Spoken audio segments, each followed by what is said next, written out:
We'll start right from in the middle. We have Kevin Oyola. David Oyola. And we have Kevin, who's also a lawyer. All my panelists today are lawyers, Kevin Dolo and Stanley Nyachai, and they're going to help us to discuss today's topic. Now, I want us to go just right into it and have a look at some of the promises that the governor, Mike Sonko, made. One of them, which was a major concern, was garbage collection, because the city was very much congested. Do you feel so far he has done something about it? Let's start with you, Kevin. I've been walking around Nairobi since August 8th and since 26th. I believe he was elected on August 8th. Yes. And since August 8th, I haven't seen much change. And in fact, the ban on paper bag even made matters worse. And he did not, it seems as if the governor did not think through a remedy after the garbage collection, after the paper bag ban. So since that was not remedied, I think he hasn't achieved much. On a scale of 1 to 10, I would say personally 1. 1. Yes. All right. However, in his plan for garbage collection, he also planned to have a recycling treatment plan at the Dandora dump site. I am not very sure if that has actually happened, but have you seen any changes, Stanley? For me, I would say that we are looking at a possibility of things getting worse, and I will illustrate my answer this way.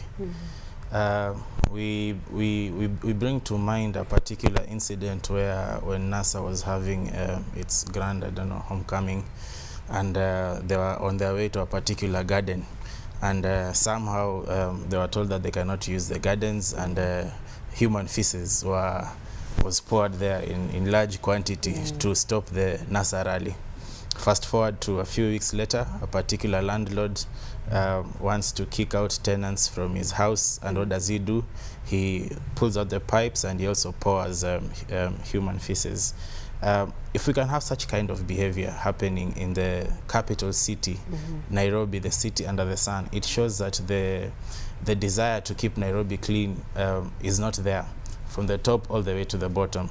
Garbage is big business, as you're aware. Yes. And there's no political leadership per se. You may find that the very people who are supposed to keep Mombasa clean are the very people who are benefiting from its dirt. So we need to re-examine ourselves even before we go to the stopgap measures of having the Sonko rescue team or having people on a particular day. Those are stopgap measures. We need to really sit down and examine ourselves as Nairobians. What is the root cause of that in this city of ours, and what can we do? And do we have the political goodwill and the individual goodwill to address the problem? I think for me that is the problem that we need to address. All right. Let's move on to something else. He also talked about decongesting the city center. David, has this really happened? Actually, at some point he had told the Matatu Owners Association that they need to self-regulate themselves, or rather he would, if they wouldn't do that, he would have them all leave the CBD. Do you think he should implement that directive? Or just like garbage collection, we are also looking for a second disaster after the first one has already failed. We are not looking at any change. In fact, the Nairobians should be prepared for the worst to come. In a span of around 5 months, the CBD has been an extension of urinal pits and every other thing. Right now, if you get to the CBD, every other lane between buildings is a urinal pit, if you're very keen. And it's very unfortunate that even the directive that the manifesto, in his manifesto when he listed that he'll be able to decongest the city, is also a catastrophe in waiting. In fact, we are going to have a serious miscarriage of duties. Let me tell you, the problem in Nairobi is not legal or political or whatever. It is a culture of the people. The Nairobians need serious civic education to make them understand that throwing garbage aimlessly and driving carelessly is not only bad for for you, but also bad for your neighbor.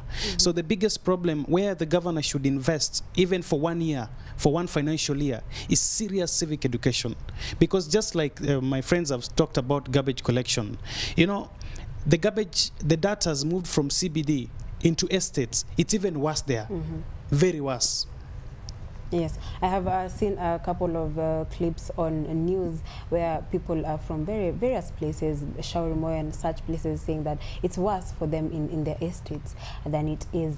And talking about that, hawkers also have been an issue in the CBD. For them, of course, they are happy because to them they can do their business as usual. But really, is it advisable to keep having the hawkers? And if not, then what is the other option of where else can these hawkers be placed so that they can still continue with their business? Because they voted for Sonko because he was going to give them an opportunity to continue with their business as usual. I think for hawkers, last before we heard of Igade's resignation, he had given us a map out of how he's going to deal. They are going to deal with the. Of course, he was the brainchild of the promissory agreement between the Sonko governorship and the people of Nairobi, and they told us that they are going to decongest the city by having hawkers being moved to particular areas in the city center. Of course, that remained theoretical. It never saw the light of day. Up to today, right now, there are so many hawkers in town, and you really need to look for space to even walk. Like, there is no space. Hawkers are everywhere, and just like Igade used to say that, you know, it's the hawkers are also citizens. They're also Nairobians. They're also people in Nairobi. It is the leadership that's supposed to give them direction as to how they can operate in their businesses. Right. But because that has not been given, we find that hawkers are everywhere. So at the end of the day, I think it's amongst those other that my learned friends have pointed out, those are amongst the things that are just waiting to explode, to become from worst to worst. You know, when you're talking about still on traffic matters, he also said he would seriously invest in traffic control. Traffic control, how do you feel traffic control? Has it improved in the city center or is it worse? Let me take you back to one of the campaign promises or pledges, as it were. He talked about building a parking area that would accommodate over 5,000 vehicles. With every due respect, that does not solve the congestion problem, because what is traffic? Traffic is moving people from point A to point B with the most efficiency. And you can have all the parking space that you want, but still, how does it help that person who is in Rongai, Kajiado County get to Nairobi within the shortest time possible? Again, you go back to this familiar thread of conflict of interest. Who are the people who own these 23-seater manyangas? They knock people down, they flout traffic rules with impunity, the circles get deregistered temporarily, they come back, you keep them out of the city center, they come back. So again, I go back to my thread of a lack of political goodwill from the leadership. It is without naming names, these matatus are owned by somebody, and somebody big. And it is for that reason that they could knock down passengers, they could flout traffic rules, they could do ABCD, because they know they have godfathers within the city. So again, my answer would be, until the leadership comes to a concrete decision that they're going to do what they said they will do. It's not magic. It's been done in Kigali, Rwanda. It's been done in other African capital cities. But until the leadership of Nairobi County makes a decision to separate leadership from business, because some people are just doing business, but until they come to the point where that they're going to provide sound leadership, even if it is going to cost some of those who run those cartels, until then we're going to continue going round in circles. We'll hear wonderful promises, but we'll come back to the same problem. Right, yes, I remember when he said that he would take care of those cartel problems. I am not very sure if he's been able to do that. But David Oyola, I hope I have mentioned it right. Exactly. It's the Yeah. only Oyola. Yes, David Oyola. Talking about the cartels, he also talked about reviewing contracts of the previous administration and revoking illegal ones. And I don't know if it's safe to say that he did that, because we saw a couple of, I would call them exposes, where he went into City Hall and found people with money, and then they were keeping money overnight, or for long periods of time, instead of taking it to the bank. Do you think he's done something in that sector? Has anybody gone to court Well, on those people? Is there anybody in jail? And then I call those ones gimmicks. There is nothing. There is nothing genuine in those moves. They will not bear any fruit. They're meant for short-term political gains. And I'd advise my good governor to focus on serious issues, because those ones will not help. Do you think that's PR? It's a PR. Those are political gimmicks. They are only tailored to earn political, to be the popularity thing, but they have nothing at all. They're not strategies. They cannot live. They have never been tried anywhere. They cannot work. And you see, the reason why Rwanda was successful in implementing some of the policies, especially in its cities, is because we are so much democratic. And we are so democratic to an extent where we become so stupid. It's like we are given so much democracy and freedom until we don't even know how to deal with it.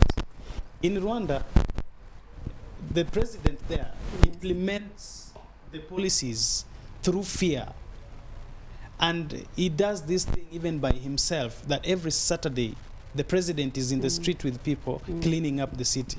It is a culture that we have not seen here. And that is why I was saying that it needs a lot of culture inculcation, that we have to learn that our clean environment is important for many things. But I will tell you one thing, Kiai.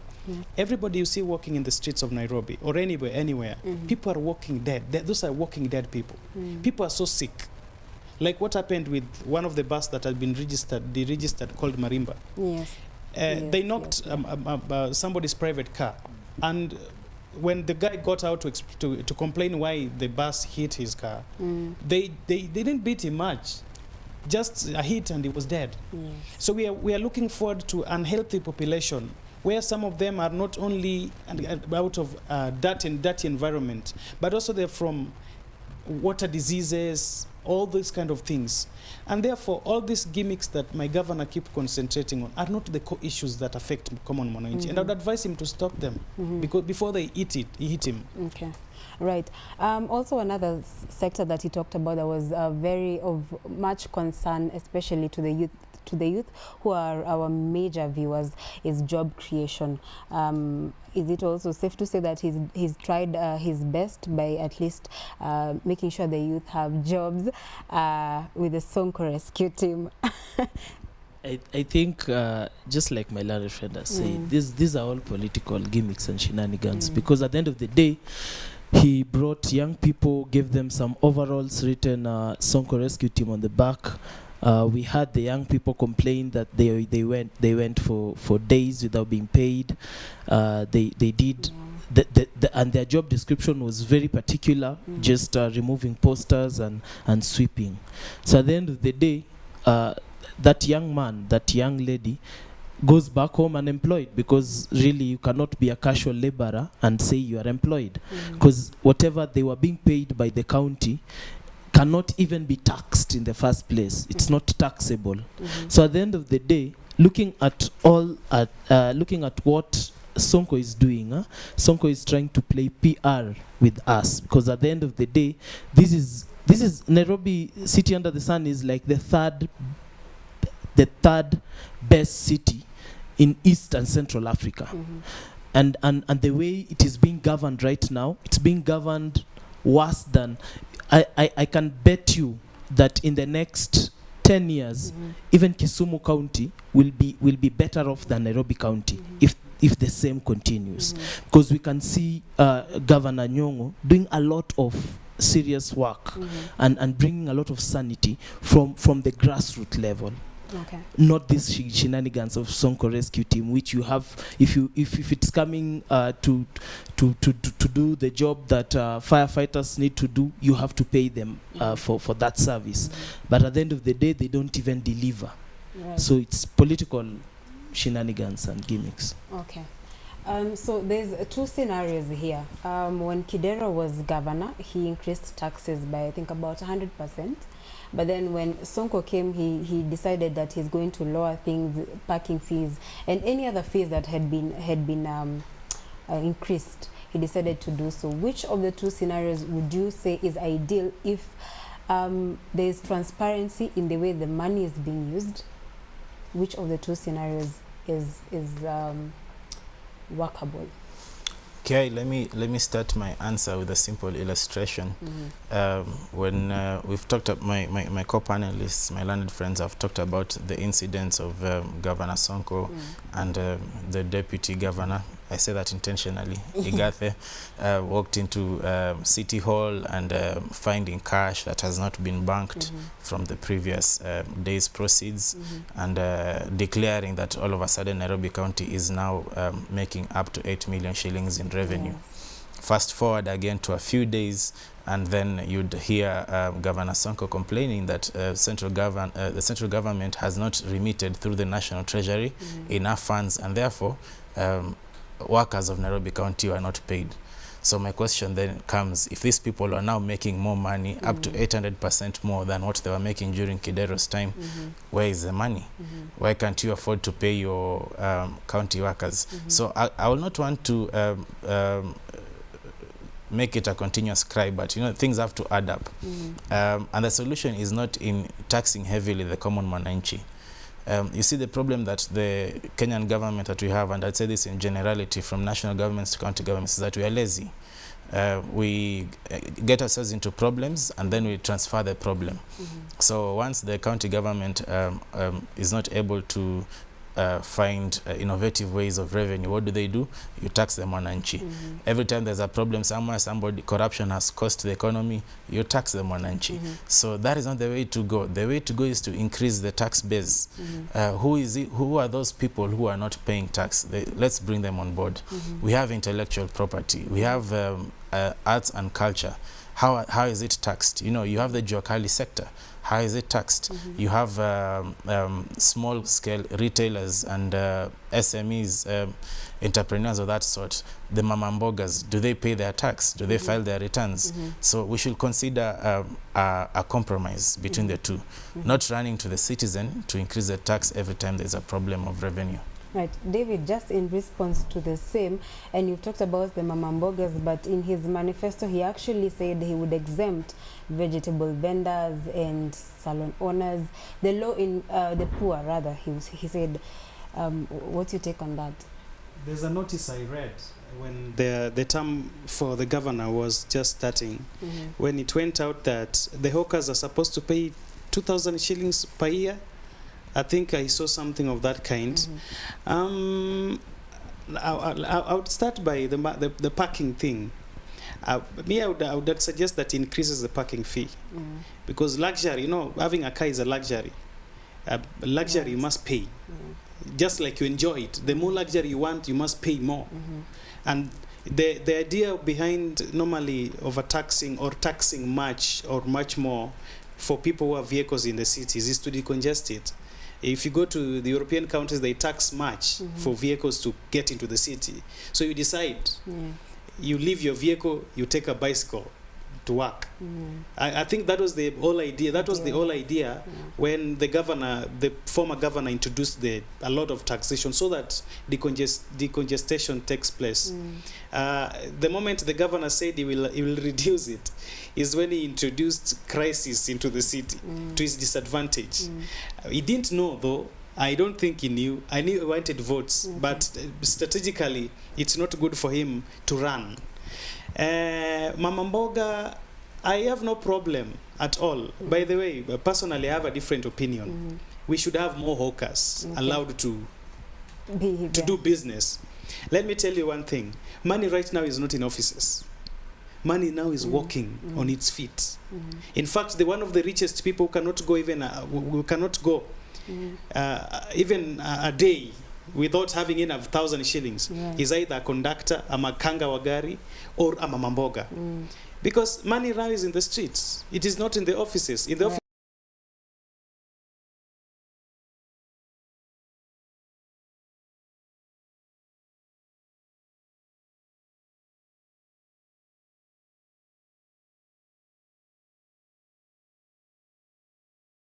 the person with 10,000 will get much more money in terms of loan than the person who has a deposit of 10 million, which has taken much time there. So money right now is walking on its feet. And I would agree for hawkers to be allowed much more into the city, but at certain limits. All right, okay. So parting shot, I would like to know the issue at hand right now. A lot has been said, and we've come to a conclusion, or rather all Nairobi residents have come to a conclusion that a lot has not been done as promised. And now we see that his deputy has resigned. Do you think he will still be able to push through and govern Nairobi by himself, or does he need to choose someone else to assist him as we wind up this discussion? First of all, I will say that Sonko asking for votes was a two-tire. Sonko himself said that he could not deliver, so he said that his deputy is going to do a lot of book work for him. For him, he wanted to be mtu wa mtaa. And so now, with the exiting of his deputy governor, as to whether that exiting is legal or not, it's a topic for another day, but he's exiting already. It maims his the whole agenda that Sonko had in his governorship, and of course, to a great and a large extent, it inhibits him from working as he had promised Kenyans, because he painted to us a picture that this is the far I can do, and this is the far that my deputy is going to do.